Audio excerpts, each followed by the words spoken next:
the day of the Lord, it is the day of judgment.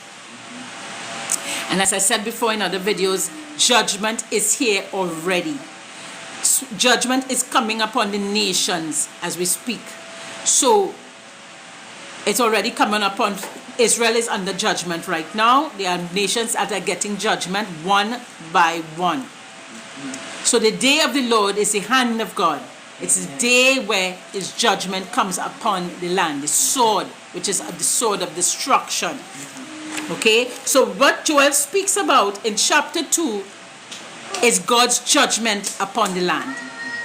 God's judgment upon the nations.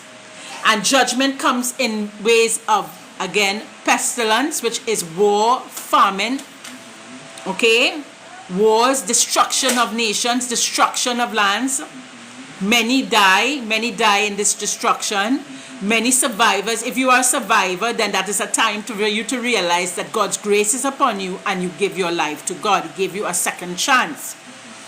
Okay? So this is what you call God's judgment upon the land. Now we're going to read here, rend your heart. Even now declares the Lord. Now this is a very important scripture here. Rend your heart. Even now declares the Lord, return to me with all of your heart. We are reading from Joel chapter 2. Joel chapter 2 for the new ones who are now coming on live. Rend your heart. Chapter 2, verses 12 of chapter 2 of Joel. Even now declares the Lord, return to me with all your heart, with fasting and weeping and mourning. But what did he say here?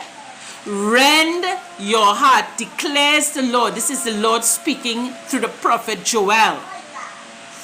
The Lord uses his mouthpiece to speak through, and it is for you to listen. Those who have ears, listen.